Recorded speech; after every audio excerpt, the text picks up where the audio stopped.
It's about to get real for a couple of position groups that need to figure themselves out. We're going to go over today with Matt Derrick on Locked On Chiefs. From the land of the free and the home of the Chiefs, this is the Locked On Chiefs podcast.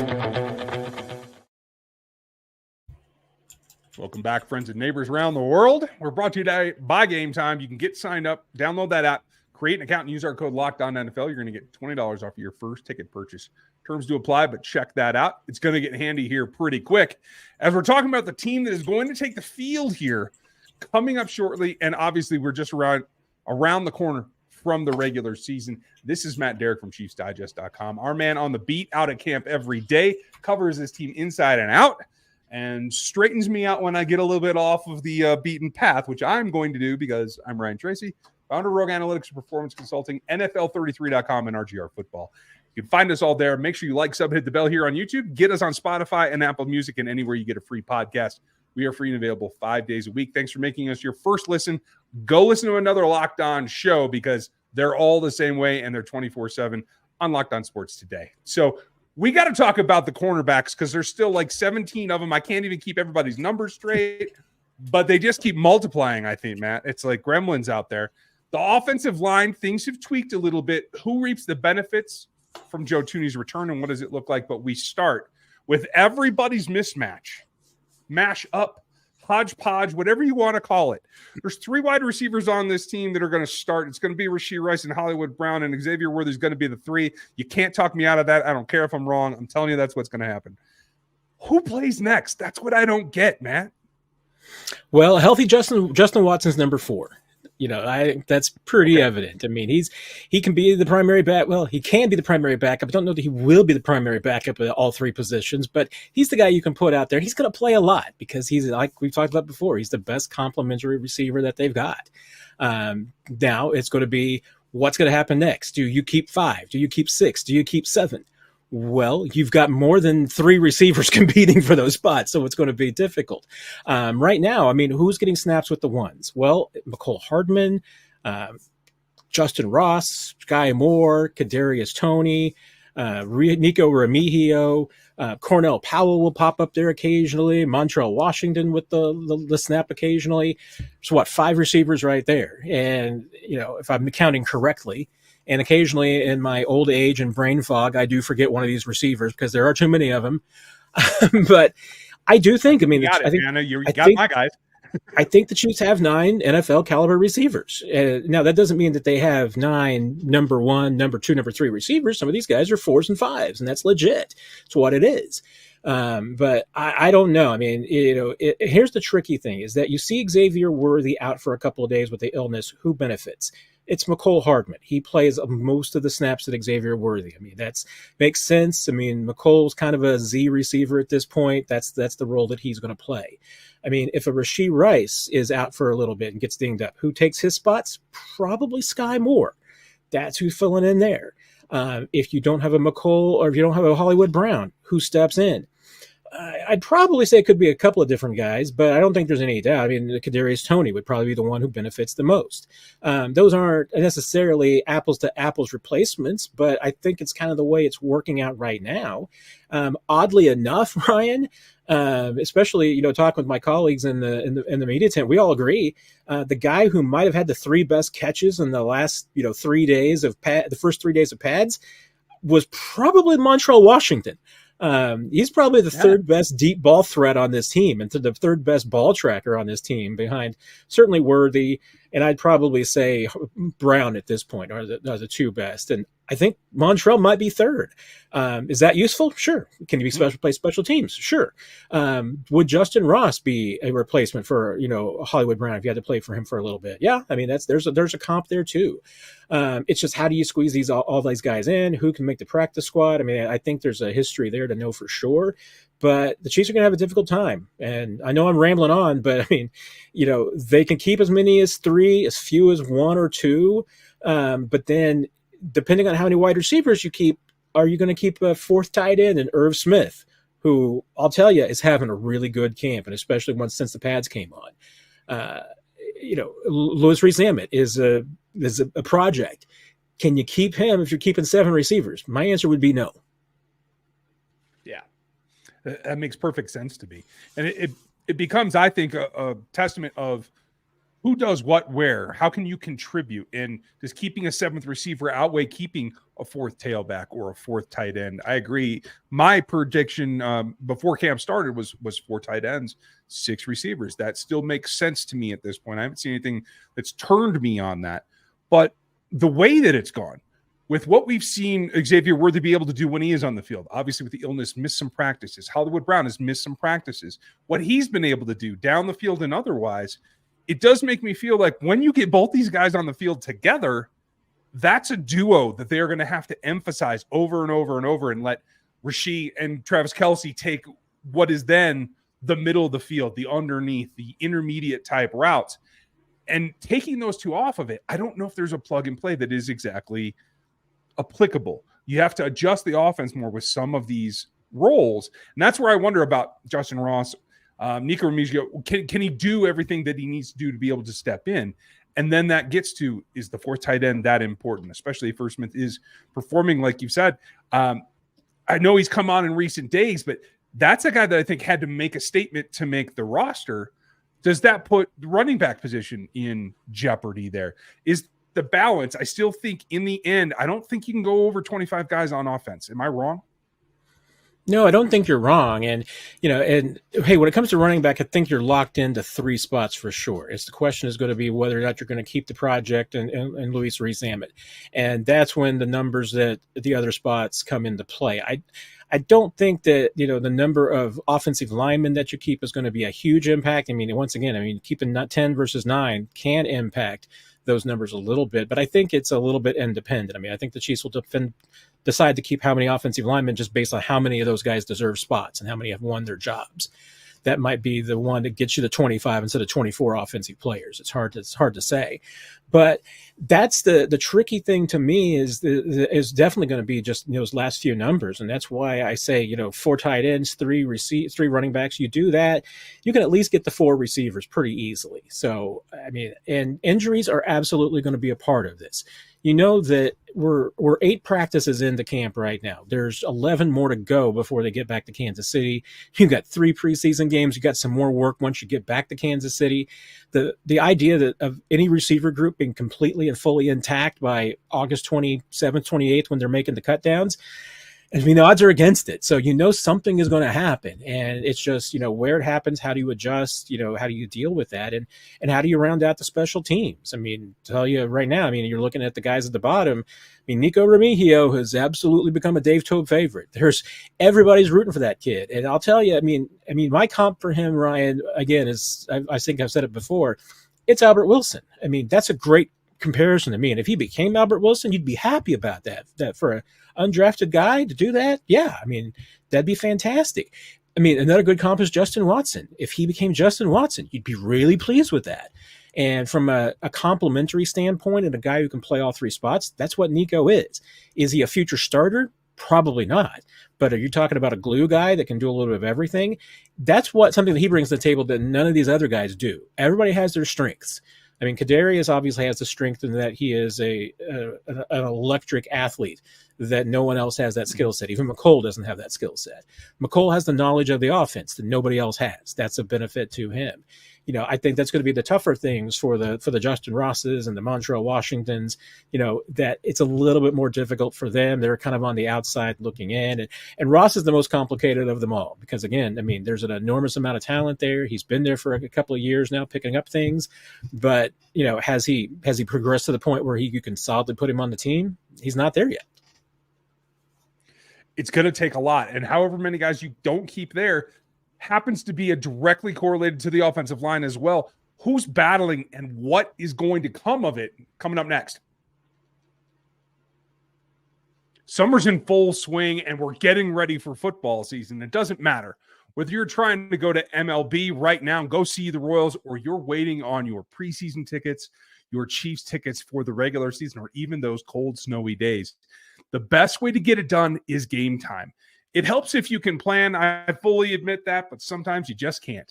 And so last-minute deals are exactly what you're looking for, whether it's the section of the stadium that you want, whether it's the seat exactly that you want or whether you're just looking for that last minute super saver, you can save up to 60% on tickets last minute for sports, concerts, comedy, theater, anything at Gametime.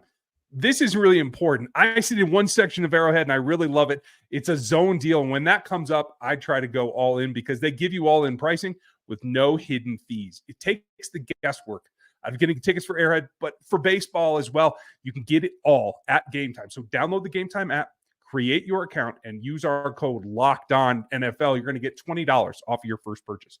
Terms apply, but it's super simple. Create an account. Use our code LOCKEDONNFL, and you're going to get $20 off of your first ticket purchase. So download it today. It's last-minute tickets. It's lowest prices, and they are always guaranteed. Locked On Sports Today is what you want. If you're up late, if you're out early, whatever you're looking for, Locked On Sports Today is for you. All of our best shows, all of our folks, they give you the local aspect every single time, 24/7 a day on Amazon, Fire TV, as well as here on YouTube. Now, you can also get what you need Chiefs-wise from ChiefsDigest.com. The editor-in-chief at large, on the run, whatever else I can come up with, Matt, is here. And I know that you have a soft spot in your heart for the big dudes on the offensive line. There's 1,000 of them this year. And everything got shook up the other day when Joe Thuney returned. I think the team benefits, certainly Joe does, but I made the argument the other day that nobody benefits more than Wanya Morris and Kingsley Suamataia, because having him at their right-hand side is irreplaceable. Nothing against any of the other guys that filled in, Lucas Niang, the rookie Norzad, Mike Caliendo, none of them. But who benefits the most from where they're at in their development space, having the veteran back at their inside hand? Who do you think benefits the most of the two tackles that are vying for this position? Well, whoever ends up being the starter is going to be the one who benefits the most. I think you'd say, obviously, in the short term, it's Kingsley Suamataia, because obviously Wanye's played with Thuney before, so he's already got a head start as far as a little bit of that knowledge, the wisdom, the institutional knowledge, the chemistry that you can develop with your left guard. For Kingsley, it is going to help knowing that he doesn't have to worry about what's going on his right side. He can just worry about what's in front of him and what's going on to his left. Wanye, I know my guy Nick Jacobs on the 41 is the Mike podcast has talked a little bit about Wanye still has a little bit of the kind of lunges a little bit. And, he shouldn't have to do that. Shouldn't have to worry about that when Thuney's next to him. So, worrying about it and being out of place and not being able to get outside enough, that shouldn't be a concern when you got Thuney next to you, because that's just a side that you don't have to worry about. So we'll see. I think you're absolutely right, though. Having Thuney next to you, not only because you can trust Thuney and he's going to be doing the right thing every single time, but also just a little bit of help that he can give you. Hey, when you see a guy shade you this way, this is what's going to happen, or watch out for this, or hey, if you get an inside move, here's what to do. There's just those little tiny tidbits that Thuney can give you on the field and observations from being firsthand out there that helps you and gives that feedback. So I don't think there's any doubt. That's invaluable. It's something that Wanya's already obviously benefited from, but now Kingsley's going to get a chance to hear that too. I think that goes a long way on that particular battle, but we've seen the rotation at guard in Joe's place be pretty fierce as well. And it may not be for a starting role, but I think it will determine who makes the roster. Do you think that Joe Thuney's ready to get back when they restart? Obviously, they're off today, getting a little rest, got a little walkthrough. Now he's ready to go. Do you think he's able to progress quickly enough to get into padded practices and take that spot back, or will we still see that rotation? And who do you think looked best in his stead while he was out? Yeah, based on what we saw on Monday, I can't remember what day of the week it is during camp, Ryan. I wake up and sometimes I'm awake for 15 minutes and I still don't know what day it is. But Monday in the 10-10-10 practice, we only saw Thuney go through air. He only was in the install period, didn't go with any of the 11-on-11. And 11-on-11 and the 10-by-10, 10-10-10 is a light workout. There's no contact, there's no pads, nothing like that. So that tells you how slow the Chiefs are going to take him and bring him along. I'd be very surprised if Tooney even played in the first preseason game. I think they're going to want to bring him along that slowly. And for the other reason, too, is that, hey, Mike Caliendo and Hunter Norzad can continue to benefit from those snaps and those opportunities with the first team. And, we're at that part of camp now where you're starting to see that part kind of develop, is that you're starting to get a little bit of the separation between what you'd call the 53 maybe and the guys who are still competing, because you're getting to the point where it's like, okay, you can kind of tell who's going to be on this offensive line, because it's Mike Caliento and Hunter Norzad that are mixing in with the ones and getting snaps here and there, and Lucas Niangs. You see that and you're like, okay, here's 8 guys that are pretty sure are going to make the offensive line along with Joe Tooney, and there's 3 reliable backups. So you kind of get that sense a little bit. And obviously Wanye is, you consider him in there. I mean, he's kind of 1A and 1B at the left tackle spot. So, right now you got 9 players that you're consistently mixing in with the ones. You look at that and you say, okay, yeah, there's your 9 guys for sure who are going to make this roster. And then I think it's probably just a question of, is CJ Hansen a guy that you believe in enough and are worried enough about that you can't keep him if you put him on waivers to get him onto the practice squad? But I don't think there's any doubt. I mean, Ryan, you're out there looking. I think I kind of think of it as hidden quarters. We're watching a 2025 camp battle right now between Norzad and Caliendo, because chances are we know that the Chiefs are going to lose 1, if not 2, of their offensive interior linemen next year. One of those guys is going to start next year. One's going to be, either backup or another starter. So right now they're fighting for it. And that's a really intense battle because both of them played pretty well. I mean, Caliendo, give him the experience, but I will tell you, Hunter Norzad is a starter in this league. That's going to be fun because you can never have enough of those guys, especially with what's coming. But that's not it. You also have to have plenty of corners. Right now, there's 1 All-Pro, and there's a bunch of dudes. What's going to happen at cornerback coming up next? You love sports just like I do, and you love them so much you never want them to stop. But the playoffs have come and go. It's baseball season, and now it's training camp. There's always something to get into the action, and wherever you want to go, you can do it with one app on FanDuel and place any bets anytime you're in the mood. This summer, FanDuel is giving away to all customers either a boost or a bonus daily. That's right. There's something for everyone every day, all summer long. So head over to FanDuel.com. You can even take a look at the Chiefs right now. They are plus 600 for the next Super Bowl, the three-peat Super Bowl. You can go to FanDuel.com and start making the most out of your summer right now. There's still time left in this summer. FanDuel.com, the official sportsbook betting partner of Major League Baseball and the NFL.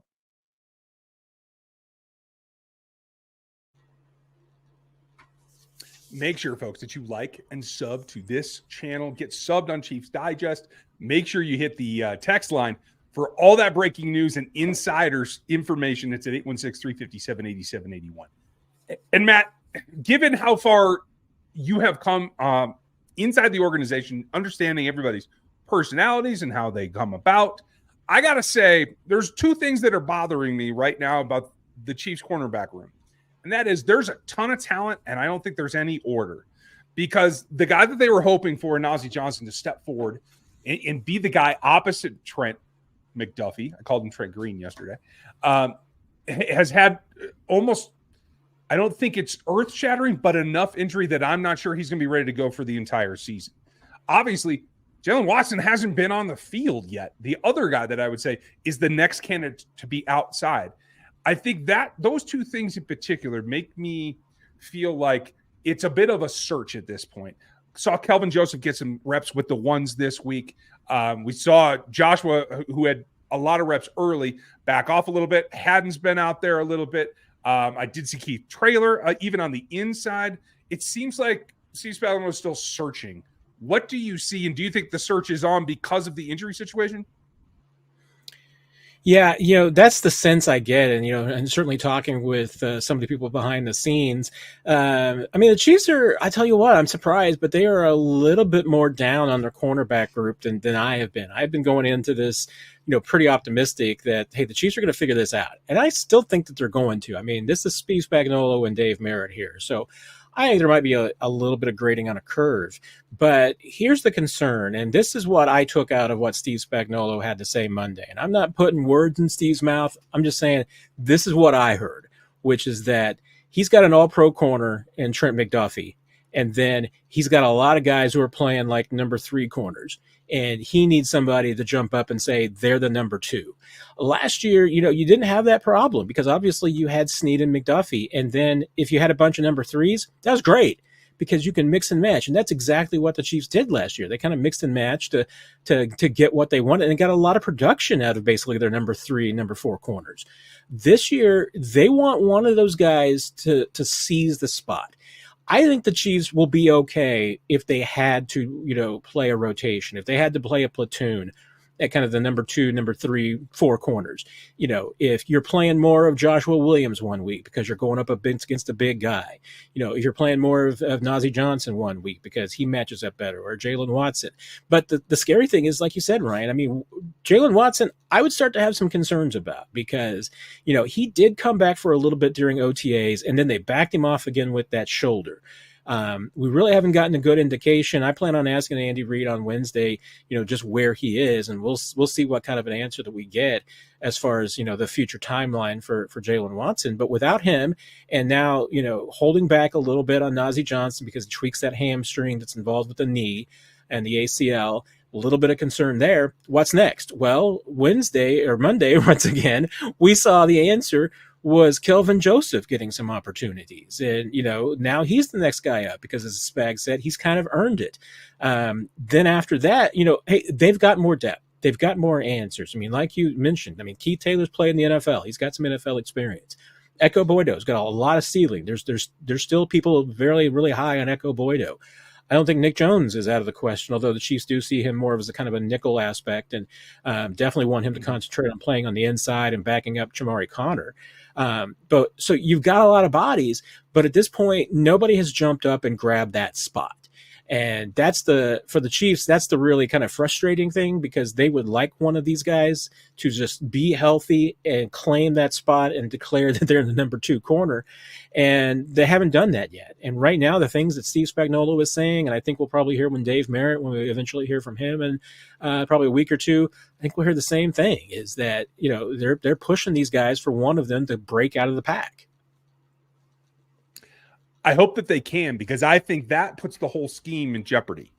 I know Steve talked about it a week ago, and I didn't hear mention of traveling at all in this last presser, and I think that's for a reason, because the quality of play at the other 2 corner spots dictates whether or not you can put Trent McDuffie on an island and say, you have that side of the field, take it away. And that's what I think, in order for this defense to be able to perform even close to where it was last year, or in Trent's own words, as good or better than last year, in order to support the 3-peat run, I think they have to have that aspect. I'm looking forward to that, and I hope that they can pull that off. But do you think reasonably, if Trent McDuffie has to go into the nickel because of Justin Reed's injury or the cornerback injury, is platooning enough to play at a level similar to last year and get the same type output from the defense? Well, I mean, it was really interesting because Trent McDuffie was asked, on a Monday, what do you have to do to be that corner that Steve Spagnuolo is looking for, that somebody that he can trust, that can thrive and succeed in this defense? And number one was simply do your job. I mean, because this is a place where, if you're going to be successful as a corner and you're going to help this defense be as good as it can be, you can't freelance. You can't do your own thing. You've got to do what's asked of you and play your role, because that's what this defense is designed to do. Now, Spags will also tell you, your job plus, which is that, when you're playing at the highest level possible in this defense, you're doing your job, but you're doing a little bit more. And that's the thing that these guys have got to figure out. I mean, they got to figure out, one, make sure you're doing your job first. Don't worry about somebody else's job until you're doing your job perfectly right. Once you got your job down, then you can worry about making plays. And then you can start looking at the bigger picture and saying, okay, wait a minute, I got my job done. This guy needs help. Okay, here's what I'm going to do. It took Snead some time to figure that out. Trent McDuffie, I think, figured it out in year 1. I mean, he was out of the box. Really good corner. So it just takes time. And, and the question is, how quickly can these guys get it together and figure it out and start playing with that ability? And so far, none of them in the last couple of years has really done that. I mean, we've seen it with Watson and Williams. They've played really well. Has it been consistent? Has it been perfect every time? No. I mean, if it had been, one of them would have cleared and claimed the number 3 job in the past, and we they would be the heir apparent to being the number 2 right now. So it's challenging. I mean, but I'm still high on this group. I think there's a little bit of maybe pushing buttons here. There's a little bit of trying to push these guys because they just want every one of them to be better than they are right now. But I still feel like once they get into the season, and maybe it will take 4 weeks in, maybe it'll be one of these things where it takes a quarter of the season before they kind of figure out what their best rotation is and who's the best number 2. But I think they're going to figure it out sooner and later. And I don't think it's going to be a detriment. I don't think it's going to be something that's going to hold this defense back in the long term. I hope that it doesn't, because if they want to make that run, they're going to need it. We're going to get down to the bottom of it. They put back to the practice field tomorrow, folks. Matt will have all the information on ChiefsDigest.com, and we will have it all broken down here as we do every single day. Matt, thanks for taking the time out on your day off to give us a little update. We appreciate it. Always a pleasure, Ryan. Anytime I can stay inside and be cool, I'm always there with you. It's a giant plus, folks. Hope you guys are doing that as well. Make sure you like and sub. Visit us on all the platforms because we're free every day. Get out there to NFL 33, to RGR Football, and Chiefs Digest. Thanks for spending your time with us today.